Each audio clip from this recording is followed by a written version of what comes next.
Hello, everyone, and welcome to the Backstick Podcast. I'm Jamil Roberts, and before we get into the show, I feel it's important. Myself and the Sporting Kansas City community right now, we send our love, thoughts, and condolences to the family and everyone that knew Gadi Kinder, who unfortunately passed away this week. Gadi was a top person, one of the nicest fellas that I ever met around a training ground, always putting a smile on people's faces and never ruffled any feathers. I don't know anyone that could say a bad word about him. And then, as every Sporting Kansas City fan knows, what a player. I mean, some of the memories that he gave the fans, during his time at the club, just a top guy. And like I said, to his family and to anyone that knows him and has had the pleasure of playing with him across his career, our love and thoughts go out to him. But to bring it back in, welcome to the show. I'm Jamil Roberts, and I'm joined here as usual by Dom Okus. Domo, how are you, pal? Yeah, good mate. Good. We're just getting ready for Memorial Day weekend here in Austin. It's gonna be absolutely roasting this weekend. It's gonna be about 35 degrees Celsius for those of you who use temperature in Celsius, about 100 Fahrenheit for American It's folks. too much, man. Looking forward to it. Though. I've got a few DJ events, so looking forward to Yeah, where that. you playing to? A couple Um, of rooftops and that? Couple rooftops, taking over like a whole venue that's got a rooftop and a downstairs, like renting out the whole gap. Also got like a block party going on Monday with one of the best restaurants here in Austin. So yeah, man, looking forward to it. Looking forward to it, and of course looking forward to the episode. I remember last episode though, I just moved on and introduced a guest. How rude of me. How are you doing, Jam? You good? Yeah, I'm good, man. I'm good. Um, Funny time of my life, man. I feel like I've moved every 6 months for the last 6 years, but finally looking like I found a home. I've recently just moved to Manchester, um, so yeah, it's obviously coming at a bad time to be a Manchester United fan. Um, it's funny, man. I went on one of me runs the other day, and I stopped off yesterday. So the time of this recording is the day after the Europa League final, and I stopped off at Old Trafford to say a couple of prayers for the final, and obviously it didn't go our way. So but not much has gone our way. But anyway, you can give me banter for that later on. It's time to Yeah. introduce the guests. So it's someone who's been requested by a couple of listeners who've messaged us on the socials, and a couple of recommendations from former guests as well. So it's a pleasure for me to introduce Forward Madison's Mitch Osmond. Mitch, how are you, mate? What is going on? Thanks for having me. Happy to be here. Mate, you're a big name, apparently. Just wear it with pride. Don't know why, mate. Nah, it's, like I was saying, he seems to be a popular guy. I mean, yourself and I have played against each other a few times. I remember the first time I actually chatted to you was when you guys beat us, obviously, last season, for like probably the fourth time. And I knew you were sound there, but obviously we were just chatting off air there about this season and how it's begun, and just struggling with a few injuries. So just sum up, how you feeling about the beginning of the season, and obviously looking forward to it's still early doors and still another 20-25 games to go to really get you where Forward Madison should be, up the other end of the league, right? Yeah, for sure. Like I was saying off air, I come in and second week into pre-season, I ruptured my hamstring tendon, so that was a long one.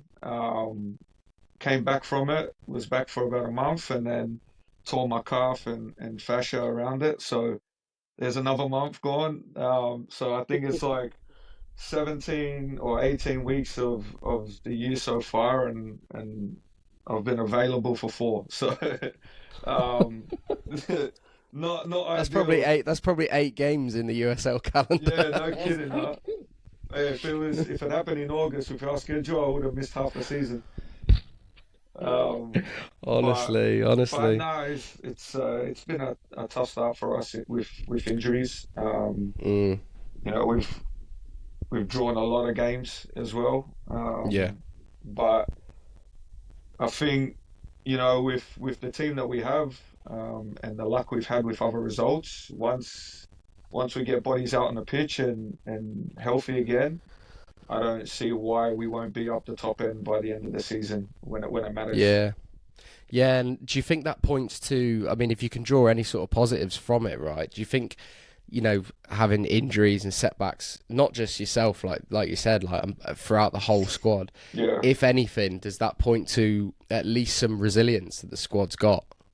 Yeah, for sure. I think playing for Madison pre-season and the start of the year is tough, man. Like the gaffer and the club, they preach it. We got to be resilient, adversity, this and that.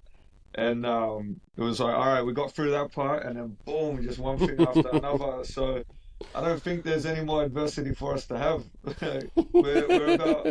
we're about 2 injuries away from a goalkeeper playing striker. So, but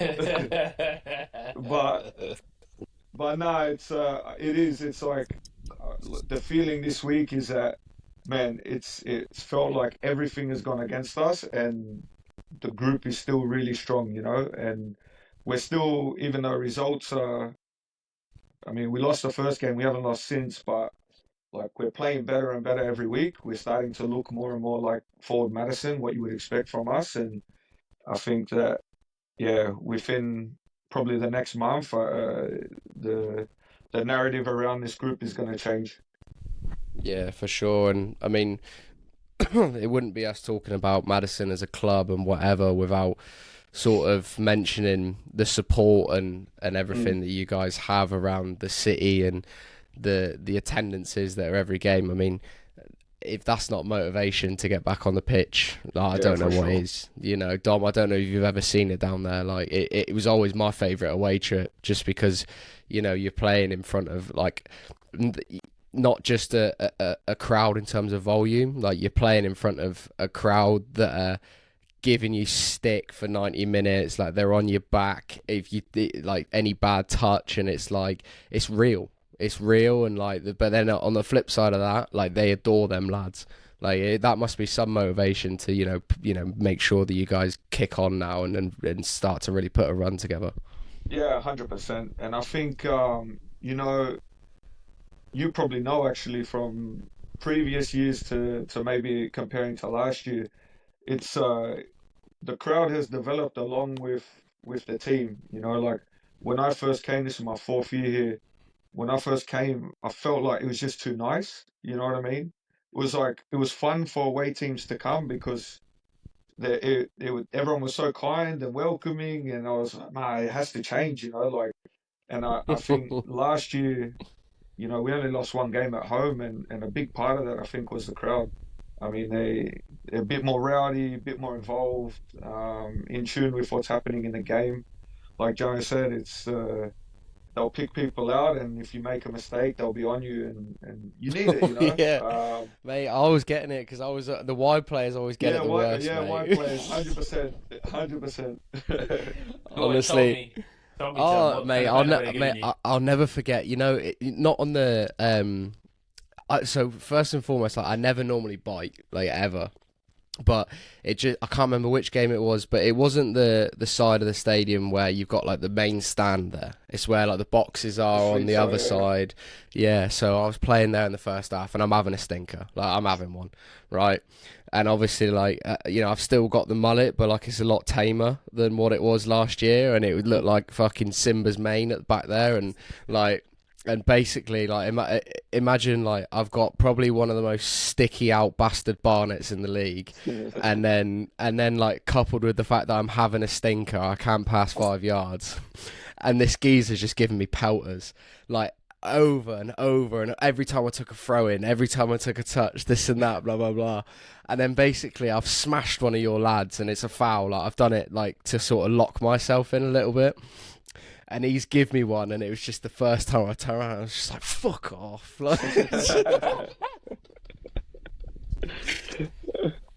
Oh, mate, that's so funny. Would you say that's some of the worst banter you've got? Or had worse times, like maybe in college or other times? UK? Oh, mate, to be honest with you, The worst one I ever had was in college, and that was just because it was away at Florida Atlantic, and they knew all of my family's names, and it was just this group of lads. Yeah, they just I mean, I was I was top goal scorer at the time, so like they probably like gone in to like purposely target me, and there was hardly anyone in the stands. So it was like this group of like 20 lads that are just shouting like 11 like da da da da da da da da da about my mum, about my brothers, about this, about that, and it was the first time I was like, you fuckers, like like that's evil, that. What about bringing it back to you, Mitch? What about you? Obviously, you're recognisable. Your voice is recognisable on the pitch, so you must be a target for the other teams. Like, what sort of banner have you got, and is there anything that sticks out to you? As like, Yeah, you know what, fair play, you lot have got me. I was gonna say though, I always love going to Chattanooga. Like Oh yeah, yeah. I feel like in terms of like they'll get, I don't know if they're college or probably a bit older than college to be fair, but they'll come and they'll follow you around the pitch a little bit, you know, Oh and yeah, mate. They're chat shit. hostile.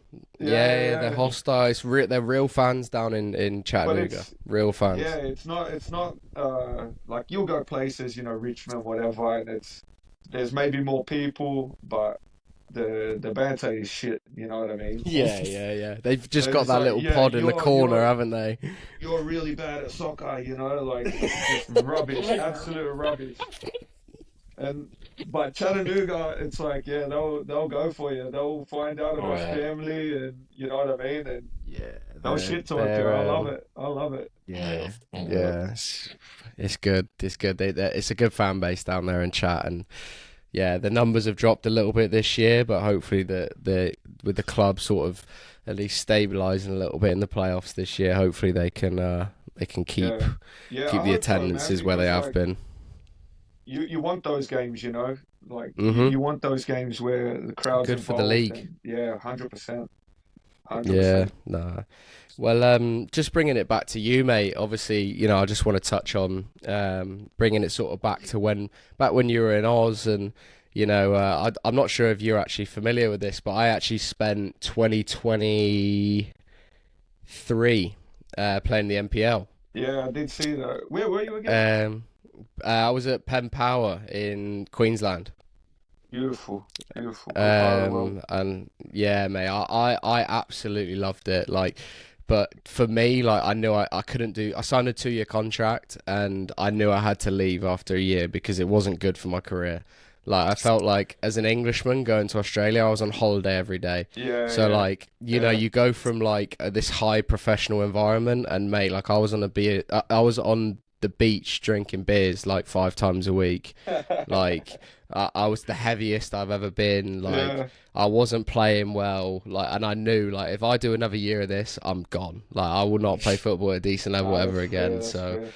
I but think that I happens mean, to all the how internationals when they go to Oz. oh Because mate, like I mean, it's hard not to. You're in always on terms holiday. of yeah, in terms of like the balance between football and life, like in Australia, you're gonna enjoy, you know. Mate, So there's if a you lot of don't, I think discipline you've involved. wasted it. Yeah, 100%, 100%.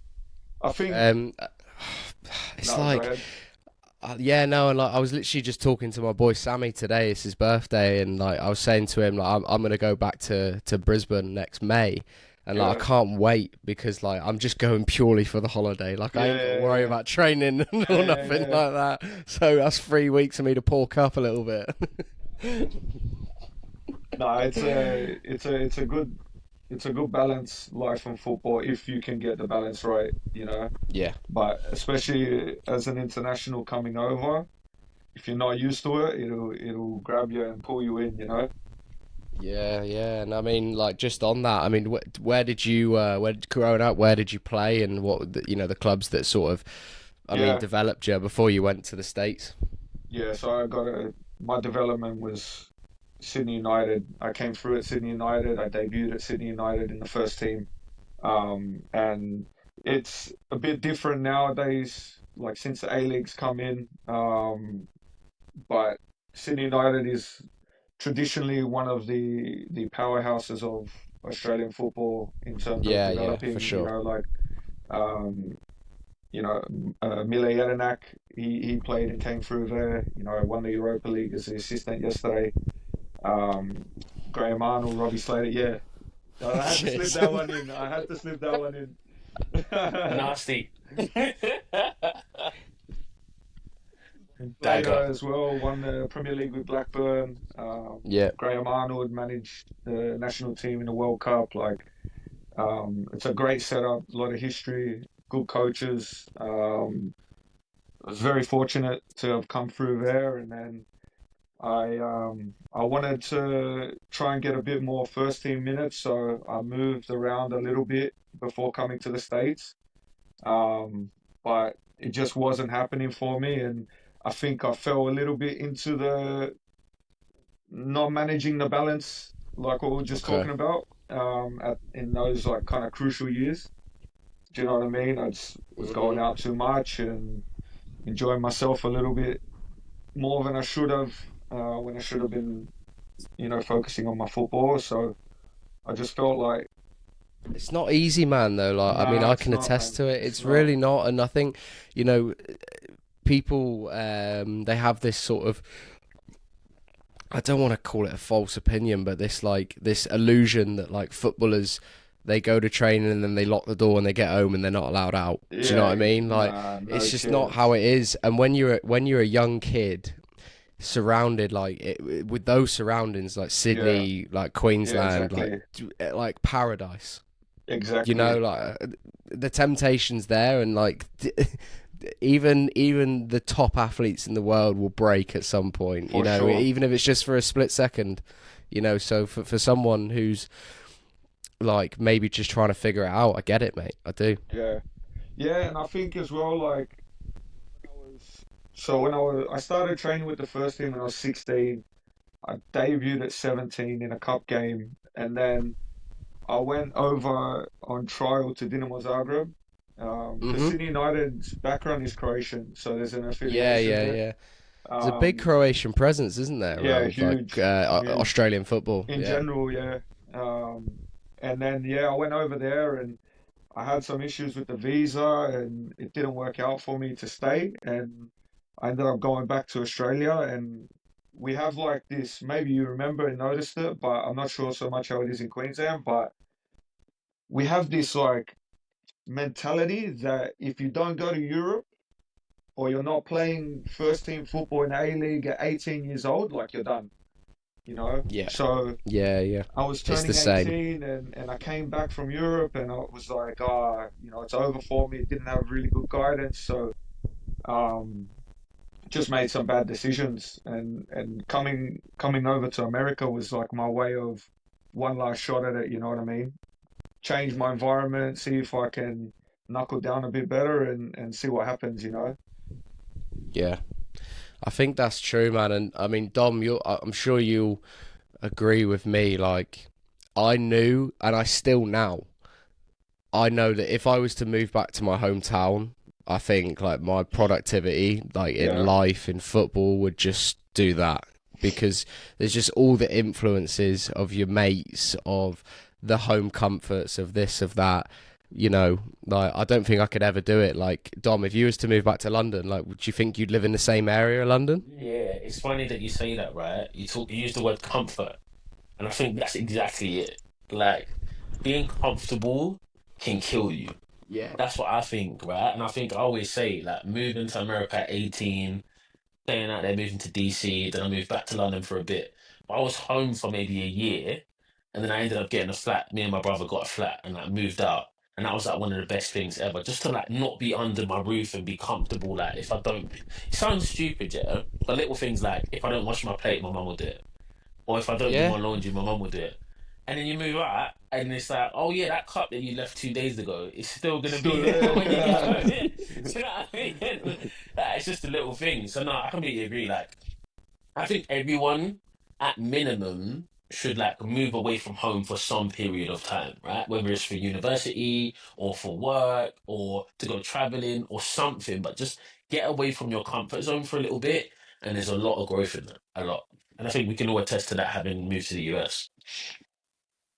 100%. Like, and it's funny. Like, I mean, you've kind of just I guess segued us on perfectly there. It's, obviously, like, you make the move over and you bounce around in college, you play for a couple of college teams there, but what was your initial sort of reaction to the level and everything else that comes with being a college soccer player in America, as opposed to, you know, being 18 and on trial with Dinamo Zagreb and Sydney United and those environments? You know, what was your initial, you know, straight off the plane, straight into training, you know, your initial reactions to all of that? Yeah, I think it's interesting because my whole college experience in general is so different to anyone or majority of people, I would say.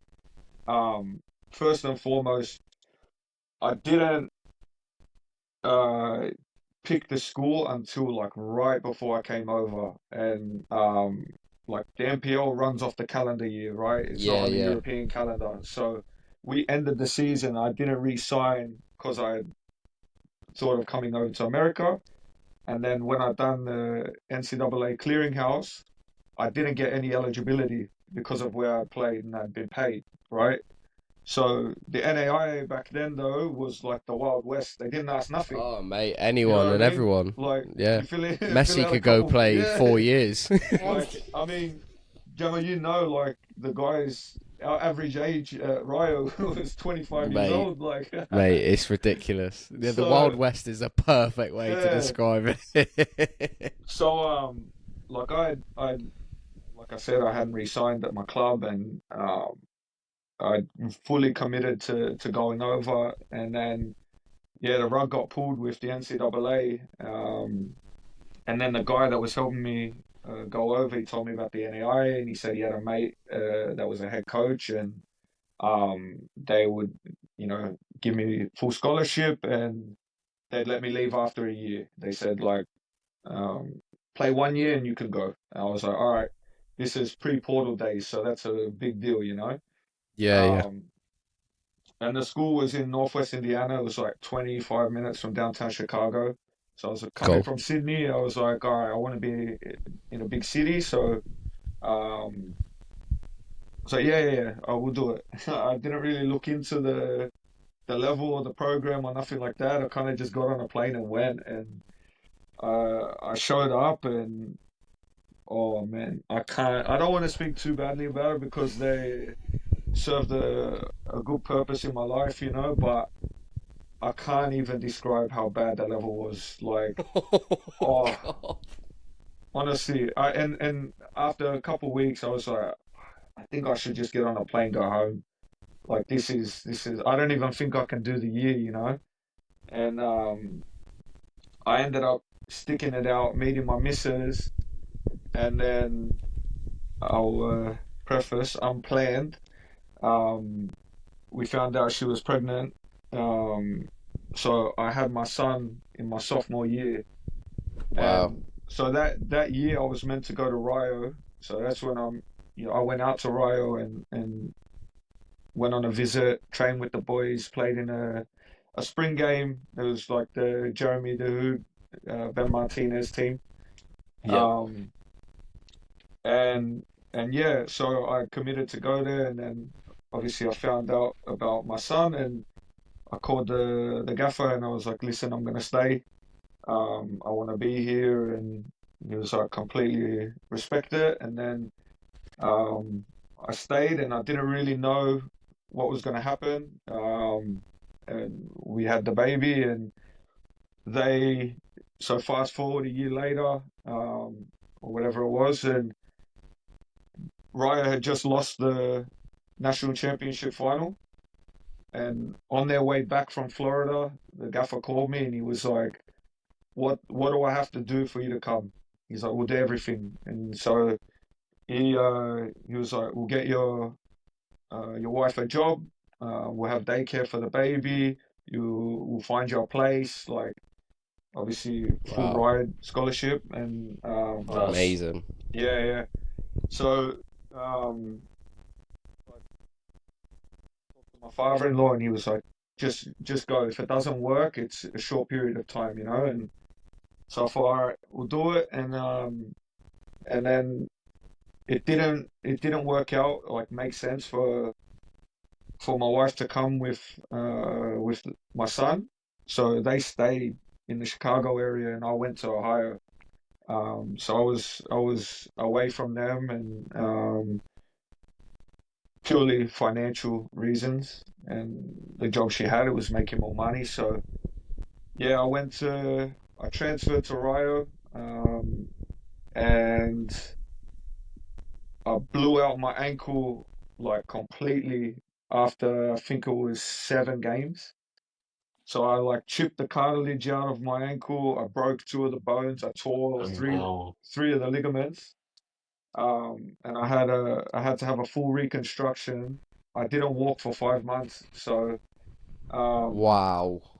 and I was bricking it like um, thinking, oh, the gaffer's gonna take my scholarship or whatever, and was the opposite. He was like, anytime you need to go and see family, like don't worry, go. Like with everything with your rehab, like no questions asked. Because at the time, I actually got the surgery done at your school. I had the surgery done at Marshall. Oh, really? I Yeah, suppose. I mean, it's just down the road, isn't it? I think I forget yeah, how close they are. RGV, Rio Grande, and yeah. It was like 45, 50 Huntington. minutes. Yeah, yeah. Wow. And Yeah, no, I didn't even think about that. Oh, yeah, so you've been in so my neck of the woods then? yeah, yeah. Oh yeah. Yeah, nice. You've probably had a few nights in my neck of the woods as well, haven't you?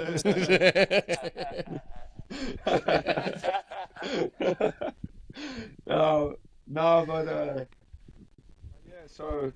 So then, like, while I was I didn't walk for 5 months, and I was on one of those scooters, and Right.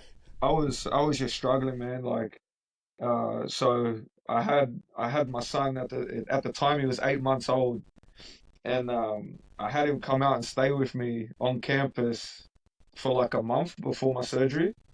So I was like running around with like in the hangover, the baby in the Oh, harness. Yeah. So I was rolling around on the scooter with him with harnessed in the at the front.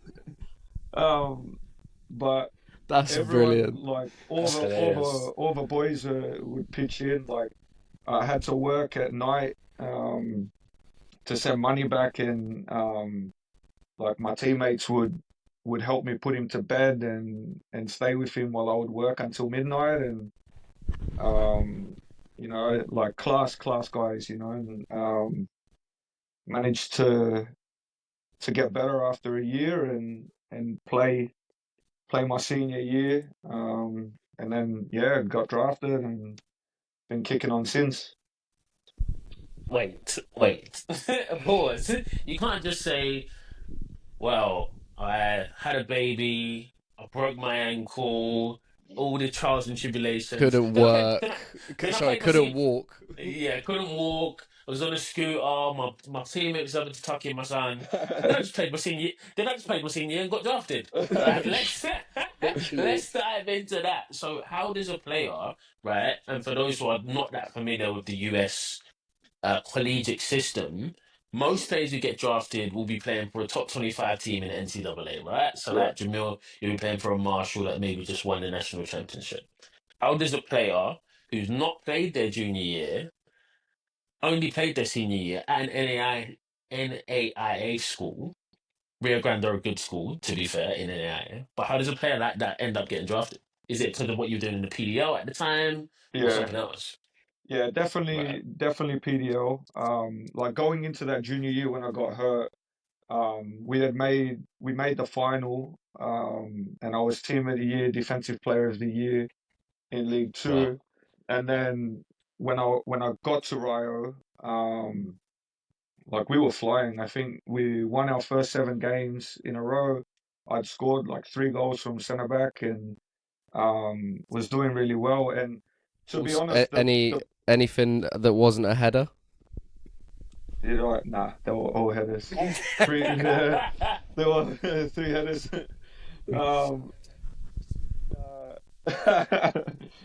but no, and then the plan for me was to enter that year, and to enter the draft that year, like that's when a bunch of MLS clubs were coming in for me and like calling my coach and trying to see what my situation was. And I don't know, when I look back on it, it might have helped the NAIA thing because like I was able to like stand out, like this guy had no business being there kind of thing, you know what I mean?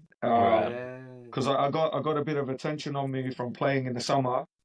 And then Mm. they were like, "What's he doing in the NAIA?" So they started looking into me a little bit more, um, and yeah, I think probably, look, in hindsight, would I have potentially had a better MLS career? Maybe, I don't know. You never know what can happen, but it definitely hurt me going into the draft after my senior year. Like a lot of teams were, is he worth the risk? You know, after the injury and like how good is the ankle, this and that, and um, but that's football, man. It happens to players every single day, you know. So, but yeah, I think yeah, summer definitely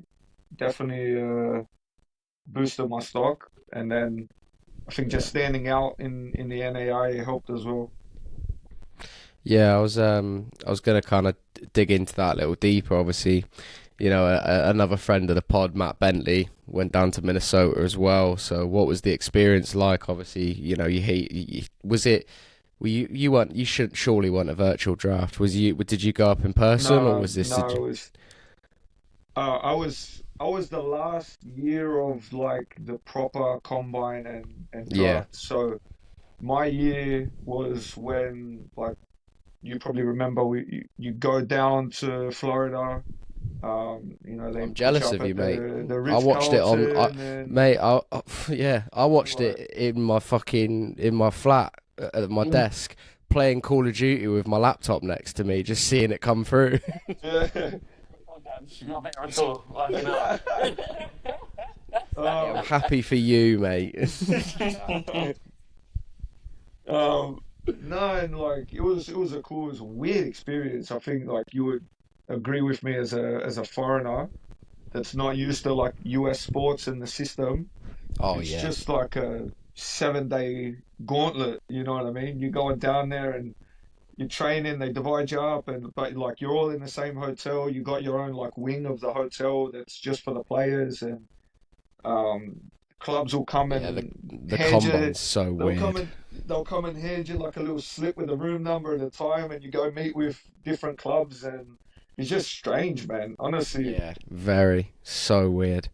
Like Um for us, it was during COVID as well. oh So yeah, like that's right. it was even more like our combine was funny enough. It was in Kansas City, um, and I remember they wanted us all to stay in one site, but me and Milo Yosef just said, "Do you know what, like it'd be better for us if we just stay somewhere else." So we Mm, just got our own place that was like 15 minutes across Kansas City. It was a lot better because we escaped all the fucking yeah, nonsense, to be honest. 100%. 100%. It is nonsense.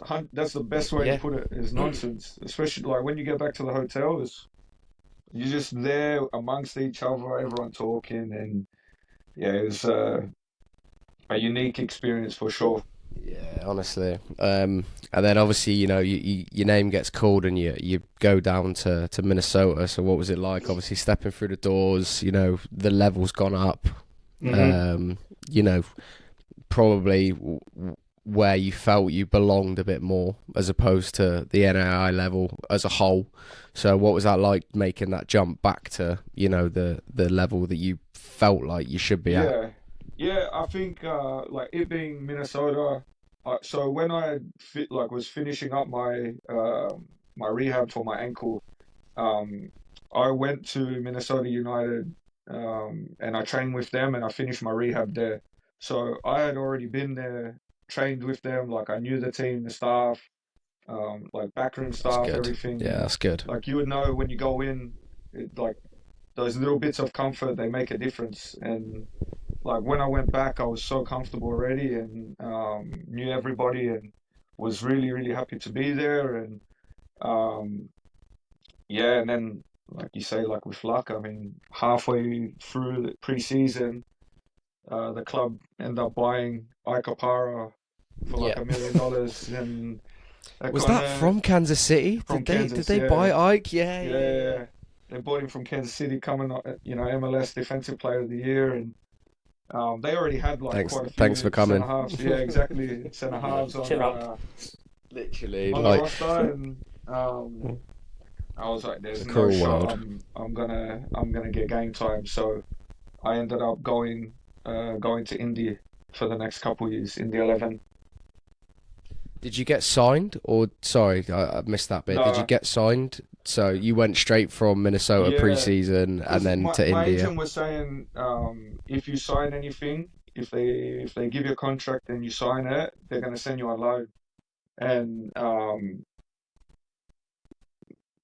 thought I have a better chance at opening up myself.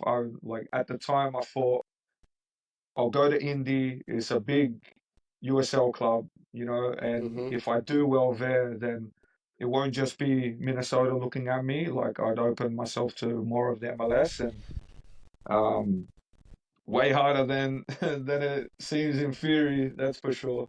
Oh, mate, I tell me about it. definitely underestimated the level of USL. Like, I kind of thought I'd go in there and stroll it, and there's some good players running around in USL, and it was not Oh, easy. mate, and it's only getting better as well, 100%. mate. Mate, I remember when I played my first season in the Champ as well, but it was for Kansas City too, and the exact same thing. Like, Yeah. I thought I'm gonna walk in. I Yeah, think we would have played against each other. were you at OKC Yeah, I was at in OKC. 21? Yeah, Yeah, I think I made my first start against you boys. because you were with Roger, right? Yeah, yeah. Yeah, yeah. So we would have played How'd you know against him. Roger? He played here with me. Right. Oh, of course Yeah, he did. Yeah, yeah, yeah, yeah, yeah. I remember. Oh, okay. Yeah, yeah. Yeah. So we had, mate, our team was a joke as well. Like, if you actually Yeah, look at where like yeah. the players Honestly, in that team have gone, yeah. like they've done really well for themselves, and we were shit. You know what? It wasn't that you were shit players. It was just like as a team. You know what I mean? Yeah, But yeah. like We were just young, so a young lot of as talent well. though. A lot of Yeah, talent. so young, and like, I mean, yeah, that's funny. Didn't even put that connection together, and I had a Yeah. good game that day as well. I thought I'm gonna piss this league, and then it Yeah. turned out to be really hard. You caught us. You caught us at a good time. I actually remember it. Because you beat us, and we Mm. were on Yeah, we yeah. were on a little run. Like, we hadn't lost in like 6 weeks or something like that. But we had 3 games in a week, all of them away, and then we went and Horrible. played you guys in Kansas, and it was like 1,000,000 degrees. Honestly, like, I never knew Kansas City could get that hot. Like, Mate, it's sweltering ridiculous. and so It's humid. like it's the coldest place ever in the winter, and it's the hottest place ever Doesn't any other make time of sense. the year. Doesn't It's make sense. ridiculous. Oh, mate. And then you got Dom over here who's moaning about fucking 30 degrees in like January. Do you know what I mean? Like, weekly weather Yeah. update. Oh yeah, it's so hot. Now, honestly, though, there's not even to divert the conversation, but Austin in August and July is actually unbearable. Like, Texas How in the how hot are summer, we talking? like, I think last summer it was 100 for 100 days straight. Like, Oh, the high was 100 for 100 days or something like that, 90 days. It was a joke. And the thing Listen, about Texas is it doesn't cool down in the evening. So, like, if it gets hot somewhere else in Florida, in the evening it will drop 20 degrees. It doesn't do that here. so yeah, it's Aussie weather. disgusting. Yeah, Yeah, it's see, I nasty. was gonna bring it up, Mitch. Like, obviously, you know, you're Aussie, you're born and raised, blah blah blah, but you're quite fair skinned. So how do you do in the sun? I do better in the American sun than the Aussie sun. I'll tell you that for free. Like, mate, I used to get sunburned in the winter back home. Like, I mean, it's That's just funny. different. It's just different there. It's like you just sizzle. It's like Mate, brutal. it's ruthless. Like, I'm good. I'm good with the heat. I burn. I just burn, man.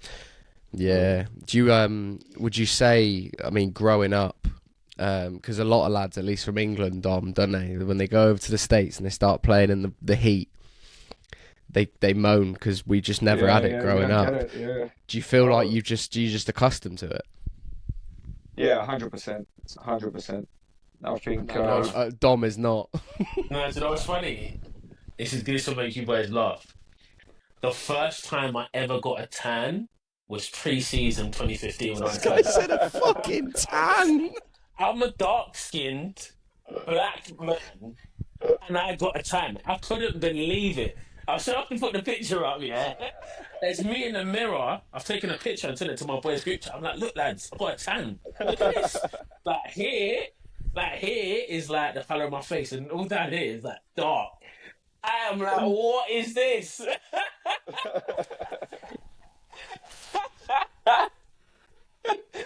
I'll get the picture and put it up. It was mad. It was like a revelation to me. I was like, I can tan as well. I'm clipping that and I'm putting that picture in the fucking thumbnail.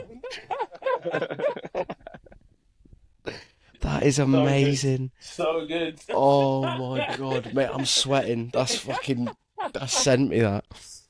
So good, bro. So good. Oh. So good. It's probably hard for you guys, no? Like, Yeah, mate, man. Yeah, it's fucking 100%. ridiculous. Wait, it's hard for Dom to get a tan or for us to play in fucking.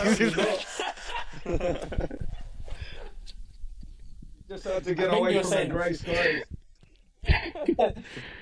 Nah, it is. It's brutal, man. And the one thing is they always say to you, "Oh yeah, you'll get used to it after a bit."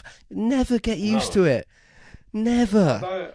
I think it's like the opposite for me, you know, with the cold. You get used to it. You get used to it. I've been here 10 years, man. It's still like I don't mind it. I like the snow, but the cold though, no, you don't get used to it. No, It gets you every year.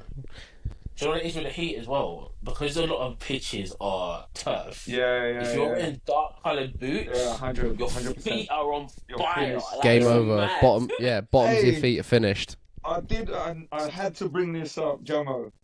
You had the Preds last year. Oh yeah. The white, the white, blue, and green yellow. ones. Yeah, white. Yeah. I get them off a guy. He's American actually. And he's best cheap. boots, man. Yeah, mate. They were a joke. You You remember? gotta link me that one. Yeah, I'll send you the link to him. He's good as well. Like, he's sorted quite. I sent him around a few of the boys in the league. Do you know what? I swear to God, that's how me and Chaney became mates.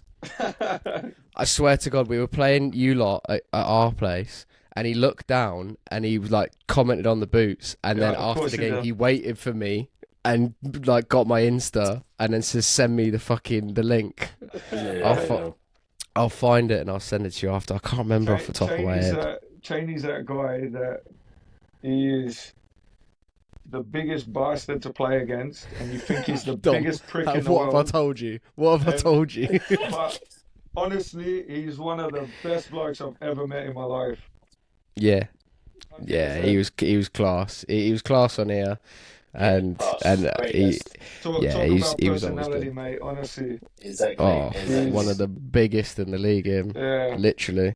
Fuck. I'll tell you what. I'm gonna put my phone away and I'm gonna look up that thing for you after, because you know they only cost me like $150 as well. Wow. They were real. Yeah, and they're real, like legit. Yeah. Mate, they I wore them. They were fucked this year. So obviously, like the English football calendar like ends in like early May, end of April. I wore them, so I like finished up with Chattanooga and then went straight into the English season. So I wore them all of So my body's fucked. I've been been going 14, 15 months, mate. Yeah, I'm done, mate. So, and I wore them, and like I've still got them because I super glued. The soles just came off, like the studs just came off. So I super glued the whole fucking sole of them because I love them so much. Because I know no one else has got them. Yeah. I love those boots, man. Yeah, no, I'll get him. I'll get the guy to you. He's good, but I mean, bringing it back in, mate, and obviously, you know, we talked about the draft, we talked about OKC and Indy, and, you know, kind of moving about a bit, and obviously now we scratched the surface at the beginning of the show, but, you know, we're going into, you know, a period I personally believe in Forward Madison's sort of history as a club where it's time to win something. You know what I mean? 100%. Like, you've been knocking on the door for a while, you've had 100%. teams to win it, and for whatever reason you just haven't got over the line. So, you know, what does the future look like for not only yourself, but do you think for the club as well? Yeah, I think you know, obviously, like we were saying, I was in the championship, and I didn't know, like, the league was new, League One, so I didn't know a whole lot about Forward Madison. But when I spoke to the gaffer here, he was like, "Man, I want to change the culture of the club and create something that's like a winning environment." And so that was a big part of why I ended up here as well. Different challenge, like being at the beginning of a project, and it's definitely felt like that. Like, the club that I came into does not exist anymore. Like, the changes that have been made, I think the results have reflected like what's happened on the club side. Um, and like you said, like, we feel the exact same way, that year after year it's gotten better and better. Results are going better. Like, last year we were semi-finalists in the league and then Yeah. lost the cup final, and both of them on penalties. And so, like, coming in this year is, listen, we have to win something, you know. And it's hard. It's hard when you're somewhere that winning hasn't been the culture, to create it. It's almost more difficult, you know, than the pressure of continuing to win. Yeah. If you're at like a bigger club that has a history of it. And but I do think, like, this is the year we have to get over the line, you know. And if you're into omens, I think we'll hang on to anything we can get. But, you know, Spurs have ended their drought. Newcastle have won a trophy this year. Palace have won a trophy. So if we can do it as well, I'll be happy. They're calling it the year of the underdog. That's what they're calling Yeah, it. exactly. So, yeah, hopefully. I know, Jam, that's brought some PTSD for you. It's okay, mate. It's okay. Mate, it's literally been 24 hours, lads. Fuck off. You're going on like I'm happy that they won. You gave Spurs a European trophy. I'm fuming with that. Mate. Hate Yeah. Spurs. Honestly, I hate Spurs as well. I was fuming that Spurs one, but Team Aussie all day, you know. Our Aussie Messiah got the job done, so Yeah. Mate, big That's game what tonight. Definitely feel that. That's Yeah, what fair play, yeah, fair play. He's got his day in the sun. Yeah. He'll get sacked next week. You know what? He'll probably resign. Here's Oh, your trophy, yeah. I'm out. Yeah. Probably go back to Celtic or something, I don't know. Yeah. But I mean, the other one, I mean, you mentioned the gaffer there.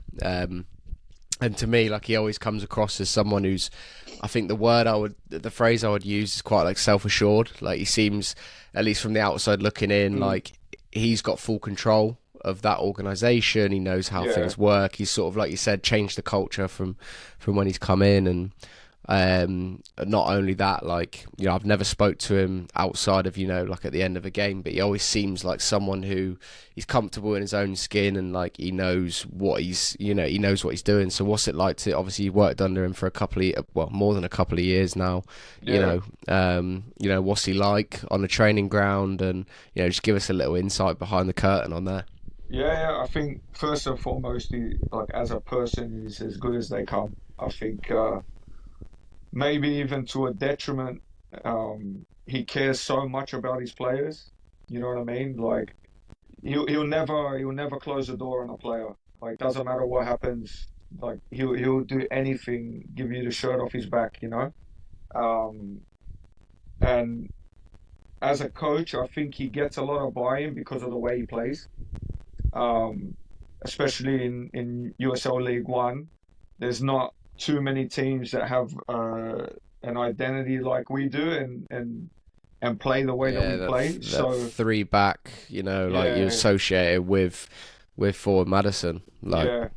possession based. You know what I mean? Like we know, especially at home, like if you, at least we think it's that way, that if you come to play us here, like you're gonna have to suffer and dig deep to win, because like you're not gonna see a lot of the ball, and footballers want the ball, you know. And so I think with the way he wants to play, like the boys buy into to what he's selling, and he's but I also like he's got a blow up in him too, you know. Yeah.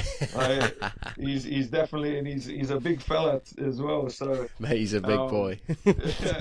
Well, I love it, man. He's just like, he's quite emotional, so he just wears his heart on his sleeve. And Hey, you want that in a manager, though, don't you? Like, sure, it can for go sure. both ways, but also 100%. like it's authentic. Do you know what I mean? There's nothing worse. We've all played for like coaches in the past that you just think like, shut up, mate. Yeah, Like, 100%. you know, it's like pick a 100%. character sort of thing. Like, be the angry one or be the one who would be nice. You know, be my mate. Like, pick a character. So if it's authentic, it works. Yeah, and yeah, 100% agree, 100%.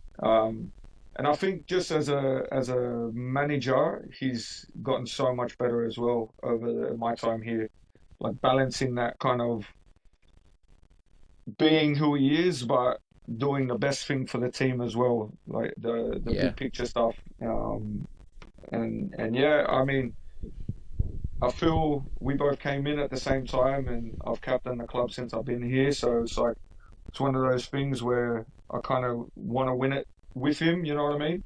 Yeah. And get over the line this year and bring a trophy here. So we'll see if it happens.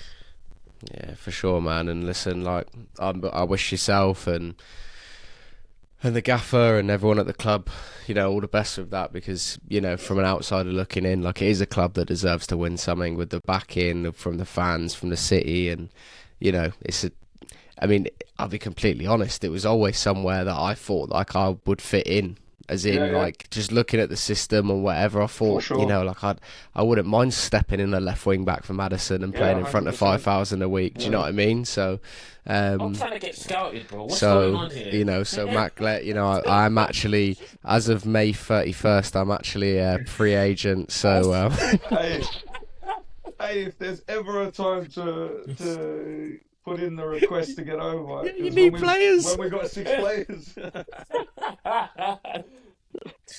Fuck it now. Oh, I love it. No, I'm joking. I'm not, but I'm joking.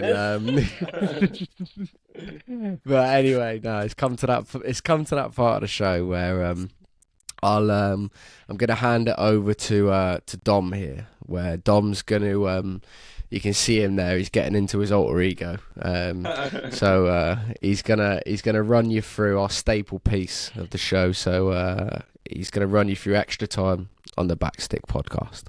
Yeah, I know a few people have been waiting for this. When is it going to land? We've had a great conversation today. Mitch, I'm not sure if you're familiar with the pod, but we ask every single one of our guests the same 4 questions.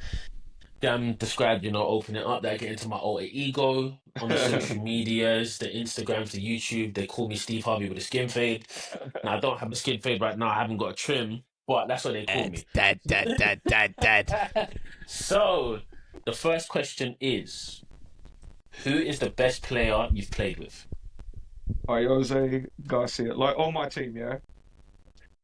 Best player you've played with? All time, mate. All right, I got a 2-part answer then. I think Jose Garcia at Indy. You know, he's got 100 and some La Liga appearances. He's won at the Bernabeu. I think we used to joke like, just give the ball in his radius, he'll fix it. You know, like, one of them. That, don't even look, just around the corner. It's all right. He was ridiculous, man. Ridiculous. Like all left-footed, refused to use his right foot, and it was like didn't matter, you know, just a little wizard. But I guess like been on a pitch with, I would say Mile Jedinak.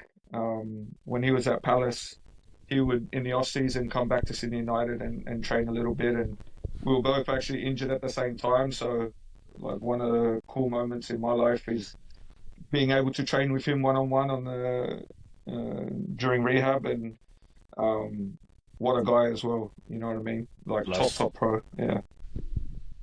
Right, cool. All right, makes sense. Who is the best player you've played against? Best player I've played against. I trained against Mateo Kovacic, so I'd Oh, say wow. that's gonna be up there. Wow. Young in the young days, but Was this at Zagreb? yeah, Yeah. right before he took off to the first team and went Yeah. and won a bunch of Champions Leagues. You know, Yeah, yeah. Wow. Not a bad career. nah, he done Wow. right. Okay. Right, this one is the one that trumps everyone. If you could pick 3 teammates, past or present, to go on a night out with, who would you pick and why? Big chain dog, front center. Yeah. Big Christian Chaney, number one. Yeah. on the Fucking list. hell. No. You got to put him at the back, mate. No one will be able to reach over the top of him. Nah, he's we could do a whole other podcast on the stories of me and him when we were playing together. I love But it. yeah, definitely chain dog. I would say Devon Boyce. Devon Boyce is Oh, a good yeah, one. yeah. Not to kill him too much, up for anything though. Nice. He's a good one, and Yeah, he's a character, mate, isn't he? yeah, 100%. And then Yeah, I gotta no, give some college love. My boy Ben Mendoza. We played together at Rio, and he's a trainer down in London now, personal trainer, and he's just a different person when you get to drinking him. So you need one of those as well, you know. Always. need one of those as well. You can see the journey. You can see the yeah. journey. Yeah, exactly. Hilarious. All right, cool. And then just to wrap us up, what would you say is your biggest achievement on the pitch so far?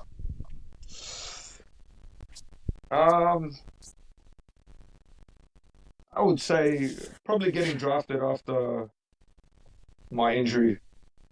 Yeah. I'd say is my biggest achievement. There's a lot of time there I didn't think it would be possible, so I'll go with that. Especially after all the ups and downs that you described earlier Yeah. with, unexpectedly, but the blessing of having a child and moving For to sure. school and the injury and all of that. So, yeah, man, amazing. All right, cool. I've been your host of Extra Time.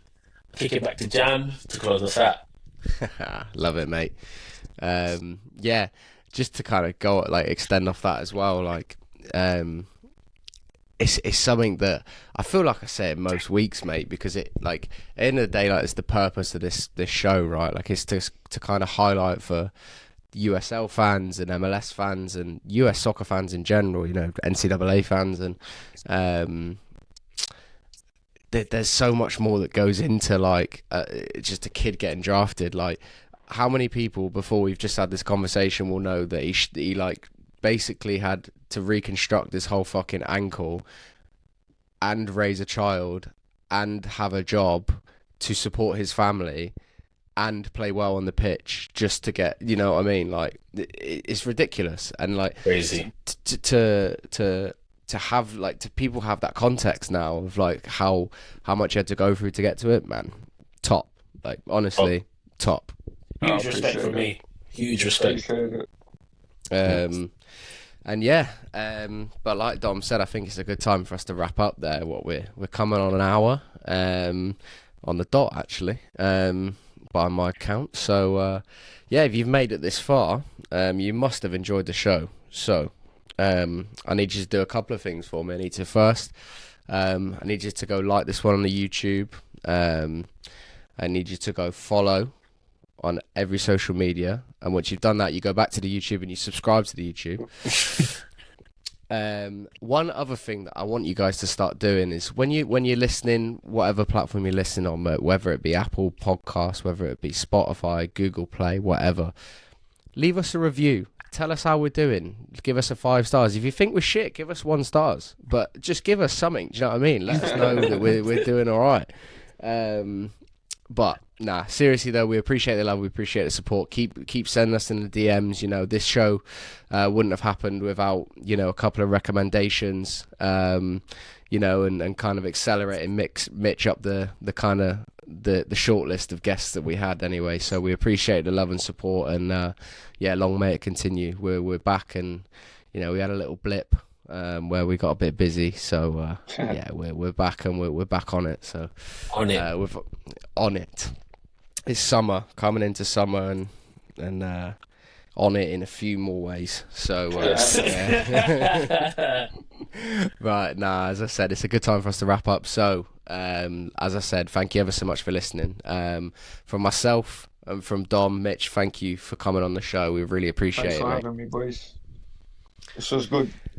Listeners, get behind that, man. Good people. Appreciate it, bro. Appreciate you, brother. And then yeah, from the three of us, we'll see you next time. Peace.